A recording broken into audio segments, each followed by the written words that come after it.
Hello l'équipe, j'espère que vous allez bien. Je vais mettre fin aujourd'hui au débat sur la TVA en location courte durée. Et plus particulièrement, moi, j'aide les personnes à se lancer dans la sous-location professionnelle. Donc, je vais parler de ces personnes-là en particulier. Et je vais parler aussi de notre fonctionnement dans le business, puisque cette TVA va beaucoup dépendre de notre fonctionnement, de comment on fonctionne. Donc, mais surtout, je voudrais mettre fin au débat juste en disant, voilà comment faire pour que vous puissiez checker vous-même ces informations à propos de la TVA. Les textes sont amenés à changer, on l'a vu en août dernier, on a eu une modification. En mars de ce mois-ci, enfin de cette année-ci, en 2025, on a eu une modification. Donc, si dans 6 mois, dans 2 mois, dans 1 mois, il y a une modification, vous pouvez checker vous-même. Et c'est ça le but de cette vidéo aussi. Donc, comment faire pour checker vous-même? Là, ici, vous avez la référence dans le BOFIP du texte mentionnant la TVA à propos de notre activité. Ok? Une fois que vous avez, vous allez sur cette page-là, c'est très simple. Vous allez dans version publiée et vous avez toutes les versions publiées de ce texte de loi. À savoir, la première version qui date de 2012, la deuxième version qui date d'août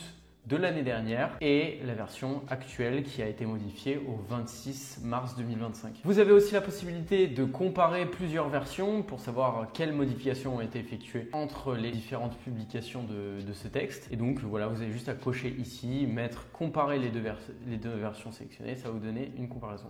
Aujourd'hui, on ne va pas faire ça, on va juste checker le dernier texte qui a été écrit au 26 mars et qui modifie certaines choses à propos de la TVA. Mais surtout, il y a des choses qui sont un peu compliquées à comprendre et qu'on vous a mal expliqué si vous vous êtes renseigné à propos de la TVA. Ou peut-être que quand vous l'avez lu, vous avez mal interprété certaines choses. Donc, c'est très, très simple. Et le but aussi de cette vidéo, c'est de vous faire comprendre qu'il faut arrêter de complexifier les choses. Les choses sont très simples. C'est écrit. En plus, ça a été super bien écrit dans le sens où c'est assez concis. Vous allez le voir.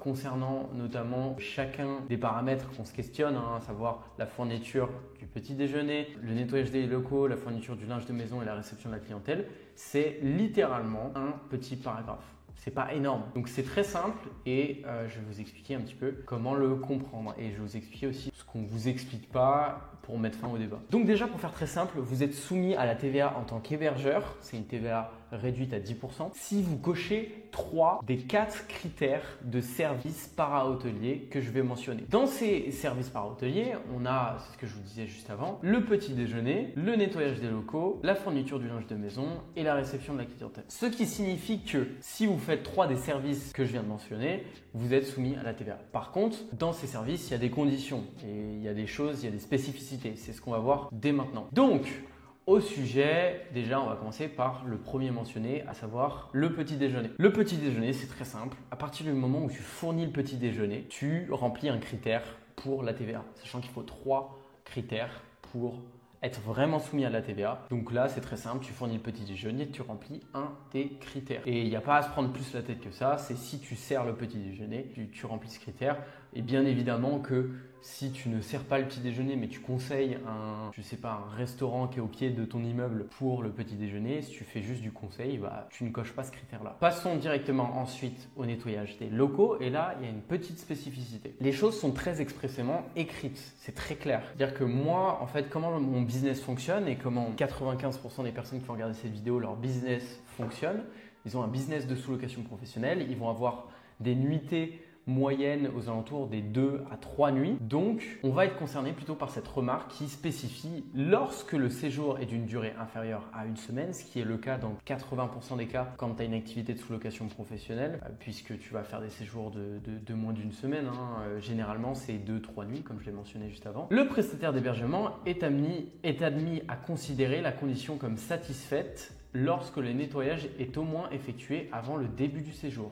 Très simple, si tu as un séjour de moins d'1 semaine et que tu fais le ménage avant l'arrivée des locataires, cette condition est admise à considérer comme satisfaite. Ce qui signifie que ça ne signifie pas qu'elle est considérée comme satisfaite, puisqu'elle est admise à considérer comme satisfaite. Donc c'est à l'interprétation de l'hébergeur. C'est-à-dire que si tu as envie d'être soumis à la TVA, parce qu'il y a beaucoup de gens qui sont concernés par ça, parce qu'ils ont beaucoup de charges, ils payent beaucoup de TVA et ils ont envie de récupérer leur TVA. Si je vous parle chinois, allez voir ma formation gratuite, elle est en pleine modification et j'apporte plein de spécificités, plein de modules vidéo supplémentaires à ma formation gratuite. Elle est en première ligne de description de la vidéo et je parle un peu plus en détail de ça. Mais bref, si vous voulez payer de la TVA pour ensuite la récupérer, qui peut être favorable dans votre business, vous pouvez considérer cette condition comme satisfaite si vous faites le ménage avant. Mais si vous ne voulez pas avoir la TVA et que vous faites le ménage avant l'arrivée de vos locataires, vous n'êtes pas obligé de considérer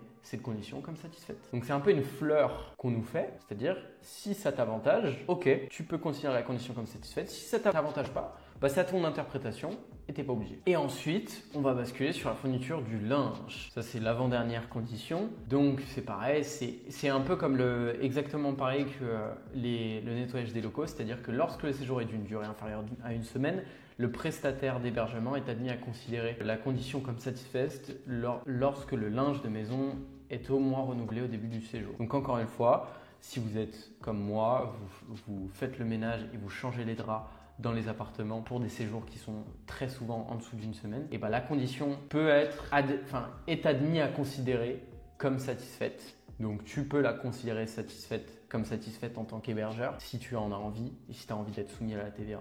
Si tu as envie de cocher une case supplémentaire. Et si tu n'as pas envie, elle n'est pas forcément satisfaite. Mais d'ailleurs, j'ai envie de dire un truc, si même tu as peur de l'interprétation de l'administration fiscale, puisque ça peut être un problème que les gens vont rencontrer. Ils vont avoir un contrôle fiscal et l'administration fiscale va interpréter les choses comme elle veut l'interpréter. Et donc te considérer comme ce critère de fourniture de linge comme satisfait. Ce n'est pas grave. C'est-à-dire que, ok, tu coches fourniture du linge, tu coches nettoyage des locaux, l'administration fiscale te l'interprète comme ça, mais on va le voir par la suite, c'est les deux conditions que tu coches. Sauf qu'il t'en faut 3 pour être soumis à la TVA. Au pire, tu coches les 2 et puis le reste, tu les coches pas et donc tu n'es pas soumis à la TVA. Donc cette interprétation qui est normalement donnée uniquement à l'hébergeur n'est pas une interprétation grave en soi.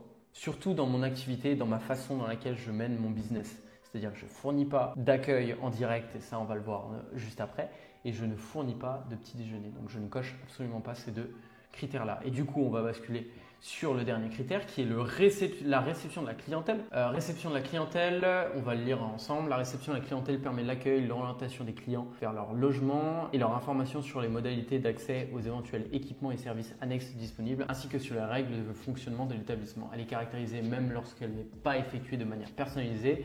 Elle peut être assurée en un lieu unique, différent du local loué lui-même ou par l'intermédiaire d'un système de communication électronique. Il n'est pas requis qu'elle soit offerte de manière permanente. Okay. Tel est notamment le cas lorsque un prestataire d'hébergement propose une réception physique à ses clients en début ou en fin de séjour sur des plages horaires déterminées. Donc ça, c'est pas notre cas. Donc la condition n'est pas satisfaite pour le moment. Un mandataire assure un service de réception situé à l'entrée d'un village de vacances, blablabla. On n'est pas concerné encore une fois. Un prestataire d'hébergement propose à ses clients un choix entre un accueil physique avec remise des clés en main propre et un accueil par l'intermédiaire d'un dispositif de communication électronique avec mise à disposition des clés via une boîte à clés. Donc, un dispositif de communication électronique, on n'est pas concerné puisque c'est mentionné juste après. Nous, on utilise uniquement des boîtes à clés, en tout cas dans ma manière de voir mon business et dans la manière que j'apprends aux gens. Donc, dans ce cas-là, on est concerné par la remarque qui signifie dès lors, la seule mise à disposition des clés via une boîte à clés sans alternative proposée avec un accueil physique ne saurait pas constituer une réception, même non personnalisée, de la clientèle. Donc on n'est pas concerné par ce critère. Okay, c'est marqué, c'est en remarque, c'est noir sur blanc. Si on fait que de la boîte à clés, ce critère n'est pas validé. Donc en gros, pour résumer, très très simple, les boîtes à clés, en tout cas dans ma conception du business de sous-location professionnelle, et si vous appliquez le business de sous-location professionnelle différemment, en soi, ça ne me regarde pas et je vous le conseille pas, mais peu importe. Dans ma conception du business, on n'est pas concerné par le critère de la réception sur la clientèle, on n'est pas concerné par la fourniture du petit déjeuner et on est potentiellement, et ça c'est un point important qu'on ne vous dit pas, concerné par le nettoyage des locaux et la fourniture du linge de maison. Normalement, c'est soumis à l'interprétation de l'hébergeur. Ce qui signifie que si tu veux que ces critères soient cochés, tu peux les cocher si tu le décides. Et si tu n'as pas envie qu'ils soient cochés, et tu n'as pas envie d'être soumis à la TVA, malgré le fait qu'il faudrait un troisième critère pour cocher ce truc-là, mais bref, pour être soumis à la TVA par la suite, mais bref, tu peux le cocher. Et encore une fois, si tu as un contrôle fiscal, si tu as un truc à gérer avec la fiscalité et qu'ils te disent Oui mais monsieur, vous faites le nettoyage des locaux. Oui mais monsieur, vous fournissez le linge de maison. Donc vous cochez ces 2 critères pour être soumis à la TVA, mais vous ne payez pas de TVA, et bien il n'y a pas de souci, puisque vous cochez pas les 2 autres critères, donc pas de souci. Donc même s'ils veulent te la mettre à l'envers, l'administration fiscale,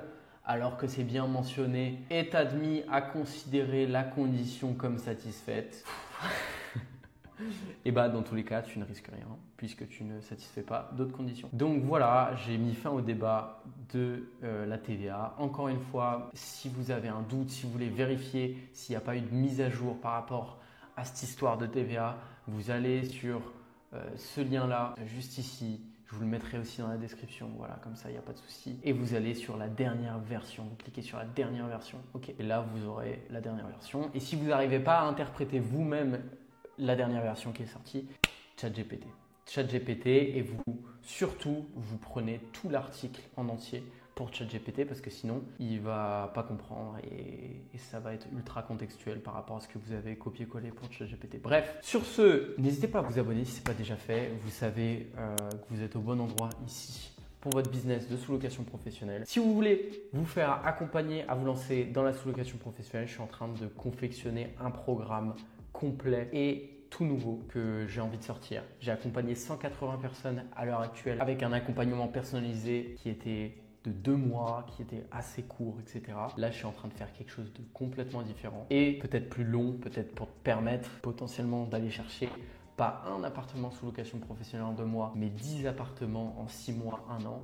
Bref, je voudrais faire un truc qui change des vies. Et avoir un seul appartement sous location pro, c'est un premier pas. Mais moi, j'ai envie d'accompagner des gens qui ont envie d'aller chercher plus loin. Donc, c'est quelque chose que je suis en train d'explorer. Donc, n'hésitez pas à me rejoindre sur Skool, sur la formation gratuite. Si vous voulez m'envoyer un message, soit vous le faites via Instagram. Mon Instagram va s'afficher juste là, enfin là sur l'écran. Soit vous me contactez directement via la messagerie Skool sur la formation gratuite et vous me posez toutes vos questions que vous souhaitez me poser. Je vous dis à très vite pour une prochaine vidéo. C'était Antoine. Ciao.